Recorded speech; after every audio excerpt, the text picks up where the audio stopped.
ಈ Pondicherry French colony ಭಾಳ ಕುತೂಹಲಕಾರಿಯಾಗಿರುವಂಥ ಒಂದು ಜಾಗ.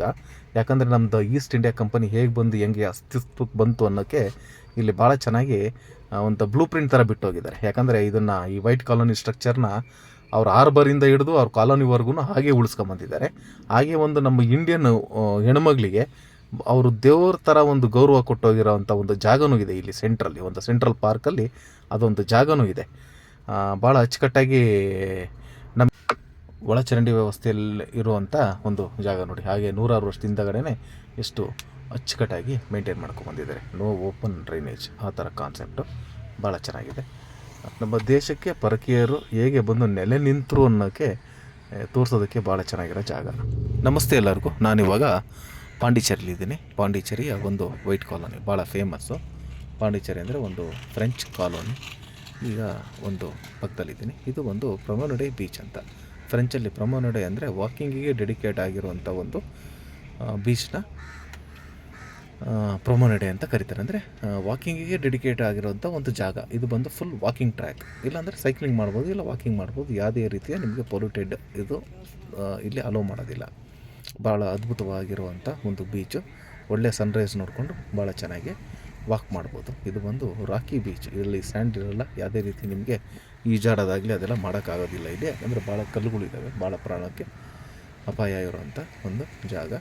ಬಟ್ ವಾಕಿಂಗಿಗೆ ಮಾತ್ರ ಭಾಳ ಅದ್ಭುತವಾಗಿ ಇರುವಂಥ ಒಂದು ಜಾಗ ಇದು. ಬಂಗಾಳಕೊಲ್ಲಿ ಸಮುದ್ರ ನೋಡಿಕೊಂಡು ಆರಾಮಾಗಿ ನೀವು ವಾಕಿಂಗ್ ಮಾಡ್ಬೋದು. ಎಲ್ಲ ಇಲ್ಲಿ ಟೂರಿಸ್ಟ್ಗಳು ಬಂದು ಫೋಟೋಸ್ ಎಲ್ಲ ತೆಗಿತಾ ಇದ್ದಾರೆ ನೋಡಿ. ಸನ್ರೈಸ್ ನೋಡಿಕೊಂಡು ಎಷ್ಟು ಚೆನ್ನಾಗಿದೆ. ಫುಲ್ ಇಲ್ಲಿ ನೋಡಿ. ಇದು ಮೇಲ್ಗಡೆ ಇದು ಬೀಚ್ ಪಕ್ಕ, ಕೆಳಗಡೆ ನಿಮಗೆ ಸಿಮೆಂಟ್ ರೋಡು ಕೂಡ ಫ್ರೆಂಚ್ನವ್ರು ಹಾಕ್ಸಿರುವಂಥ ಒಂದು ಸಿಮೆಂಟ್ ರೋಡು. ಈಗಲೂ ಕೂಡ ಭಾಳ ಚೆನ್ನಾಗಿರೋ ಸುಸ್ಥಿತಿಯಲ್ಲಿ ಇರೋ ಥರ ಇದೆ.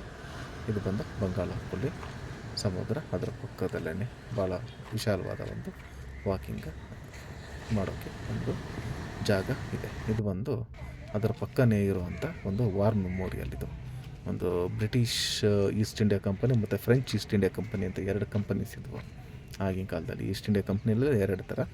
ಅವ್ರ ಮಧ್ಯದಲ್ಲಿ ಕರ್ನಾಟಿಕ್ ವಾರ್ ಅಂದರೆ ನಮ್ಮ ಸೌತ್ ಇಂಡಿಯಾ ಮೇಲೆ ಭಾಳ ಹಿಡಿತ ಸಾಧಿಸೋಕ್ಕೆ ಒಂದು 4 ವಾರ್ ಮಾಡಿದರು. ಆ ಮೆಮೋರಿಯಲ್ ಆಗಿ ಇದನ್ನು ಒಂದು ವಾರ್ ಮೆಮೋರಿಯಲ್ ಇದನ್ನು ಉಳಿಸ್ಕೊಂಡು ಬಂದಿದ್ದಾರೆ.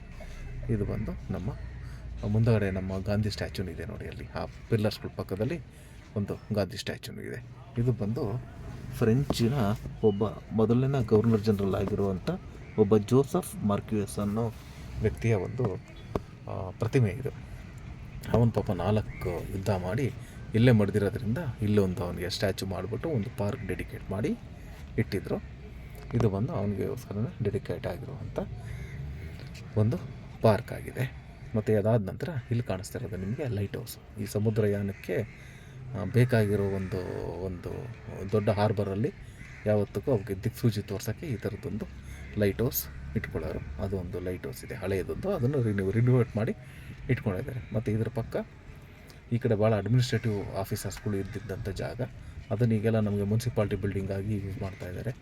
ಮತ್ತು ಇದು ಬಂದು ಗಾಂಧಿ ಪ್ರತಿಮೆ ಸುತ್ತ ಈ ಪಿಲ್ಲರ್ಸ್ ಇದೆ ನೋಡಿ. ಈ ತಮಿಳ್ನಾಡು ಟೆಂಪಲಲ್ಲಿ ಎತ್ತರಕ್ಕೆ ಪಿಲ್ಲರ್ಸ್ ಇರುತ್ತಲ್ಲ, ಆ ಒಂದು ಆ್ಯಂಟಿಕ್ವಿಟಿ ಉಳಿಸ್ಕೊಳ್ಳೋಕ್ಕೆ ಈ ಥರ ಪಿಲ್ಲರ್ಸ್ ಮಾಡಿದ್ದಾರೆ.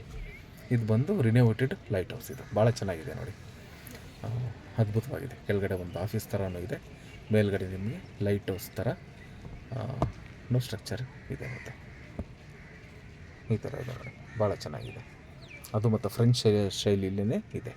ಅದರ ಮುಂದೆ ಒಂದು ಹಳೇ ನಿಮಗೆ ಈ ಬಂದರು ಕಟ್ಟೆ ಅಂತ ಕರಿತಿದ್ರಲ್ಲ, ಆ ಥರ ಒಂದು ಕಟ್ಟೆ ಕಟ್ಟಿದ್ರೇನೋ. ಆ ಮರ ಮತ್ತು ಅದೆಲ್ಲ ಉಪಯೋಗಿಸ್ಕೊಂಡು ಸ್ವಲ್ಪ ಹೈಟ್ ಇರೋದ್ರಿಂದ ಎಲ್ಲ ಮುಳಿಕೊಂಡು ಹೋಗಿದೆ ನೋಡಿ. ಶಿಥಿಲಾವಸ್ಥೆಯಲ್ಲಿದೆ, ಬಟ್ ಅದು ಬಂದರು ಕಟ್ಟೆ. ಆಗಿನ ಕಾಲದ್ದು ಸ್ವಲ್ಪ ಹಡಗುಗಳ್ನು ದೋಣಿಗಳ್ನು ನಿಲ್ಲಿಸ್ಕೊಳ್ಳೋಕ್ಕೆ ಒಂದು ಎಕ್ಸ್ಟೆನ್ಷನ್ ಸಮುದ್ರದೊಳಗಡೆ ಎಕ್ಸ್ಟೆನ್ಷನ್ ಮಾಡಿ ಇಟ್ಕೊಂಡಿದ್ರು. ಅಲ್ಲಿಂದ ನಿಮಗೆ ಟ್ರೇಡ್ ಮಾಡ್ತಾಯಿದ್ರು. ಆ ಟ್ರೇಡ್ ಮಾಡೋದಕ್ಕೆ ಎಲ್ಲದಕ್ಕೂ ನಿಮಗೆ ರೆವಿನ್ಯೂ ಜನ್ರೇಟ್ ಆಗುತ್ತಲ್ಲ, ಅದಕ್ಕೆ ಕಸ್ಟಮ್ಸ್ನ ಫಿಕ್ಸ್ ಮಾಡಿ ಇಲ್ಲಿ ನೋಡಿ ಅದನ್ನು ಸುಂಕ ವಸೂಲಿ ಮಾಡ್ತಿದ್ದಂಥ ಜಾಗ. ಈಗಲೂ ಆ ಕಸ್ಟಮ್ಸ್ ಬಿಲ್ಡಿಂಗ್ನ ನಮ್ಮ GST ಭವನ್ ಆಗಿ ಯೂಸ್ ಮಾಡ್ಕೊತಾ ಇದ್ದಾರೆ. ಅದ್ರ ಮುಂದೆ ಇನ್ನೊಂದು ನೋಡಿ, ಇದು ಒಂದು ಬಂದರು ಕಟ್ಟೆ ಇದ್ದಿದ್ದಂಥ ಒಂದು ಪಳವಳಿಕೆ ಕಾಣಿಸ್ತಾ ಇದೆ ನಿಮಗೆ. ಈ ನಿಮಗೆ ಪಾಂಡಿಚೇರಿ ಏನಕ್ಕೆ ಅಬ್ಸರ್ವ್ ಮಾಡಬೇಕು, ಏನಕ್ಕೆ ನೋಡಬೇಕು ಅಂದರೆ, ನಿಮಗೆ ಅಷ್ಟು ಈ ಗೋವಾ ಥರ ನಿಮಗೆ ಅಷ್ಟು ನಿಮಗೆ ಲೈಕ್ ಅಟ್ರಾಕ್ಟಿವ್ ಇಲ್ಲ ಅಂದರೂ ಕೂಡ ನಿಮಗೆ ಕಲೋನಿಯಲ್ ಸಿಸ್ಟಮ್ಸು ನಿಮಗೆ ಭಾಳ ಚೆನ್ನಾಗಿ ಗೋಚರಿಸುತ್ತೆ. ಮತ್ತು ಅದು ಹಾಗೇ ಉಳಿಸ್ಕೊಂಡಿದ್ದಾರೆ. ಆ ವೈಟ್ ಕಾಲೋನಿ ಏನಿದೆಯಲ್ಲ, ನಿಮಗೆ ಆ ಕಾಲೋನಿ ಹೆಂಗೆ ಬೆಳೀತು ಆ ಥರ ನಿಮಗೆ ಫ್ರೆಂಚ್ ಕಾಲೋನೀಸು ಮತ್ತು ಅವ್ರ ಕಸ್ಟಮ್ಸು ಅದೆಲ್ಲ ನಿಮಗೆ ಒಂದು ಚಿಕ್ಕ ಏರಿಯಾದಲ್ಲೇ, ಒಂದು ಭಾಳ ಪುಟಾಣಿ ಏರಿಯಾದಲ್ಲೇ ನಿಮಗೆ ಅದೊಂದು ನಿಮಗೆ ಒಂಥರ ಟೈಮ್ ಟ್ರಾವೆಲ್ ಮಾಡಿರೋ ಒಂದು ಲೆಕ್ಕಾಚಾರಕ್ಕೆ ನಿಮಗೆ ಕಾಣಿಸುತ್ತೆ. ಅದು ಮತ್ತು ಗಾಂಧಿ ಪ್ರತಿಮೆ ಪಕ್ಕದಲ್ಲೇ ಇಲ್ಲಿ ಇದೊಂದು ನಮ್ಮ ರಾಷ್ಟ್ರಧ್ವಜ ಹಾರಿಸೋಕ್ಕೆ ಒಂದು ಕಂಬ, ಮತ್ತು ಇದು ಬಂದು ಮಾರ್ಕೆಟು. ಆವಾಗ ಆ ಕಸ್ಟಮ್ಸ್ ಆಫೀಸ್ ಪಕ್ಕದಲ್ಲೇ ಆಗಿನ ಕಾಲದ ಒಂದು ಮಾರ್ಕೆಟ್ ಇದು. ಅದೇನು ಅವರು ತಂದಿದ್ದನ್ನ ಇಲ್ಲಿ ಟ್ರೇಡ್ ಎಕ್ಸ್ಚೇಂಜ್ ಆಗದಿತ್ತು ಅಂತ ಒಂದು ಜಾಗ. ನಮ್ಮ ಇಂಡಿಯನ್ದು ಇದು ಟ್ರೇಡ್ಸು ಮತ್ತು ಫ್ರೆಂಚ್ನವರು ಬರೋಲ್ಲ, ಯುರೋಪಿಯನ್ ಟ್ರೇಡರ್ಸು, ಅವ್ರಿಗೂ ಇಬ್ಬರಿಗೂ ಎಕ್ಸ್ಚೇಂಜ್ ಆಗ್ತಿರೋಂಥ ಒಂದು ಮಾರ್ಕೆಟ್ ಪ್ಲೇಸ್ ಇದು. ಈಗ ಸ್ವಲ್ಪ ನಮ್ಮ ಈ ಪಾಂಡಿಚೇರಿ ಮುನ್ಸಿಪಾಲ್ಟಿ ನೋಡ್ಕೊತಾ ಇದೆ, ಅಷ್ಟು ವ್ಯವಸ್ಥೆ ಚೆನ್ನಾಗಿಲ್ಲ. ಇದೊಂದು ಕಾರಂಜಿ ಬೇರೆ ಮೇಂಟೈನ್ ಮಾಡಿದರು. ಇದಾದ ನಂತರ ಆ ಎದುರು ಕಡೆ ಪಾರ್ಕ್ ಕಾಣುತ್ತೆ. ಈ ಪಾರ್ಕು ಇಡೀ ಈ ವೈಟ್ ಕಾಲೋನಿಗೆ ಸೆಂಟರು. ಈ ಸೆಂಟ್ರಲ್ಲಿ ಒಂದು ಭಾಳ ಕುತೂಹಲಕಾರಿಯಾದಂಥ ಒಂದು ವಿಷಯ ಇದೆ ನೋಡಿ.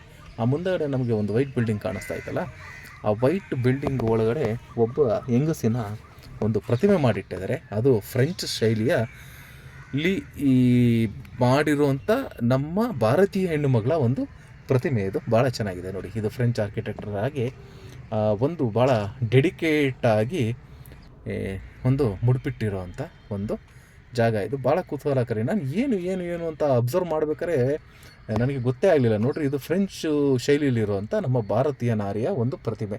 ಆ ಮೂಗ್ನತ್ತು ಮತ್ತು ಆ ಓಲೆಗಳು ಎಲ್ಲ ಅದೇ ಥರ ಇದೆ, ಮತ್ತು ಆ ಬಾಚ್ಕೊಂಡಿರೋ ಸ್ಟೈಲು, ತಲೆ ಎಲ್ಲ. ಬಟ್ ಇರೋದು ನಿಮಗೆ ಫ್ರೆಂಚ್ ಇದರಲ್ಲಿ ಮಾಡಿಟ್ಟಿರೋದು. ಈ ಎಮ್ಮನ ಹೆಸರು ಆಯಿ ಅಂತ. ಅಂದರೆ ಆಗಿನ ಕಾಲದಲ್ಲಿ ಭಾಳ ಭೀಕರವಾದ ಬರಗಾಲ ಎದುರಿಸ್ಬೇಕಾದ್ರೆ ಪಾಂಡಿಚೇರಿ ವೈಟ್ ಕಾಲೋನಿಗೆ ಹೆಡ್ ಕ್ವಾರ್ಟರ್, ಅವಾಗ ಫ್ರೆಂಚ್ ಹೆಡ್ ಕ್ವಾರ್ಟರ್ ಇದೇನೆ. ಇಲ್ಲಿ ಈ ಎಮ್ಮನ ಮನೆಯ ಬಾವಿಯಿಂದ ನೀರು, ಅಂದರೆ ಎಲ್ಲ ಕಡೆ ನೀರು ಬತ್ತೋಗಿ ಈ ಎಮ್ಮನ ಮನೆಯಲ್ಲಿ ಮಾತ್ರ ಆ ಬಾವಿ ಇತ್ತಂತೆ. ಆ ಚಿಕ್ಕ ಬಾವಿನೇನು ಮಾಡಿದರೆ ಈ ಎಮ್ಮನ ಮನೆಯೂ ಒಡಾಕಿ ಕೂಡ, ಅಂದರೆ ಈ ಮನೆ ಆಕ್ಯುಪೈ ಮಾಡಿಕೊಂಡು ದೊಡ್ಡದಾಗಿ ಬಾವಿ ತೋಡಿ ಇಡೀ ಫ್ರೆಂಚ್ ಕಾಲೋನಿಗೆ ನೀರು ತೊಗೊಂಡಿದ್ದಾರೆ.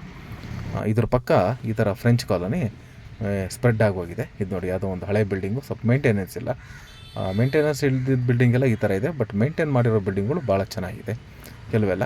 ಮತ್ತು ಇಲ್ಲಿ ಯಾವುದೇ ರೀತಿಯ ಒಡೆದು ಕಟ್ಟೋಕ್ಕೆ ಅವಕಾಶ ಇಲ್ಲ, ಯಾಕಂದರೆ ಇದು ಒಂದು ಹೆರಿಟೇಜ್ ಸ್ಪಾಟ್ ಆಗಿರೋದ್ರಿಂದ ನಿಮಗೆ ಹೆಂಗಂದ್ರಂಗೆ ಮನೆ ಕಟ್ಟಿ ಒಡೆದು ಕಟ್ಟೋಕ್ಕೆ ಬಿಡೋದಿಲ್ಲ. ಇದೊಂದು ರೆಕಗ್ನೈಸ್ಡು ಒಂದು ಇದು ಪಾಯಿಂಟು ನೋಡಿ. ಮತ್ತು ಪೇಂಟಿಂಗು ಮತ್ತು ಸ್ಟ್ರಕ್ಚರ್ಸು ಎಲ್ಲ ಈಗಲೂ ಕೂಡ ಫ್ರೆಂಚ್ ಆರ್ಕಿಟೆಕ್ಟ್ ಥರನೇ ಇದೆ. ಭಾಳಷ್ಟು ಜನ ಬಂದು ಈ ಬಿಲ್ಡಿಂಗ್ಗಳು ಮುಂದೆ ಫೋಟೋ ತೆಗೆಸ್ಕೊಳ್ಳೋಕ್ಕೆ ಅಂತಲೇ ಬರ್ತಾರೆ. ಈ ಪ್ರೀ ವೆಡ್ಡಿಂಗು, ಪೋಸ್ಟ್ ವೆಡ್ಡಿಂಗು ಏನೇನೋ ಹೇಳ್ತೈತಲ್ಲ, ಅದೆಲ್ಲ ಬರ್ತಾರೆ. ಇದೇ ಅದು ಒಂದು ಹೋಟೆಲಾಗಿ ಕನ್ವರ್ಟ್ ಆಗಿರುವಂಥ ಒಂದು ಬಂಗ್ಲೋ ಇದು. ಇದು ನೋಡಿ, ಈ ಥರ ಅವ್ರದ್ದು ನೋಡಿ ಎಕ್ಸ್ಟೆನ್ಷನ್ ಆಫ್ ಕಿಟಕಿ. ಆ ಕೆಳಗಳದ್ದು ಸರಳು ಸ್ವಲ್ಪ ಹಿಂಗೆ ಒಂದಡಿ ಹಿಂಗೆ ಬಂದಿರುತ್ತೆ, ಅಂದರೆ ಯಾರೂ ಈಸಿಯಾಗಿ ಕೈ ಹಾಕೋಕ್ಕಾಗಲ್ಲ ಆ ಥರ. ಮೇಲ್ಭಾಗ ಇದಿದ್ರೂ ಕೂಡ ಕೆಳಗಡೆ ಹಿಂಗೆ ಉಬ್ಬಿ ಬಂದಿದೆ ನೋಡಿ, ಎಷ್ಟು ಅಚ್ಚುಕಟ್ಟಾಗಿದೆ, ಭಾಳ ಚೆನ್ನಾಗಿದೆ. ಮಾತ್ರ ಒಂದು ಸತಿ ವಿಸಿಟ್ ಮಾಡುವಂಥ ಒಂದು ಜಾಗ ಇದು ವೈಟ್ ಕಾಲೋನಿ ಇದರಲ್ಲಿ ಪಾಂಡಿಚೇರಿಯಲ್ಲಿ. ಭಾಳ ಚೆನ್ನಾಗಿರುತ್ತೆ. ಹೋಗಿ ಬನ್ನಿ, ಆರಾಮಾಗಿ ಒಂದು ಬೆಂಗಳೂರಿಂದ ಒಂದು ಕ್ವಿಕ್ಕಾಗಿ ಹೋಗಿ ಬರೋವಂಥ ಒಂದು ಜಾಗ. ವಿಡಿಯೋ ನೋಡೋಕ್ಕಾಗಿ ಧನ್ಯವಾದಗಳು. Thank you.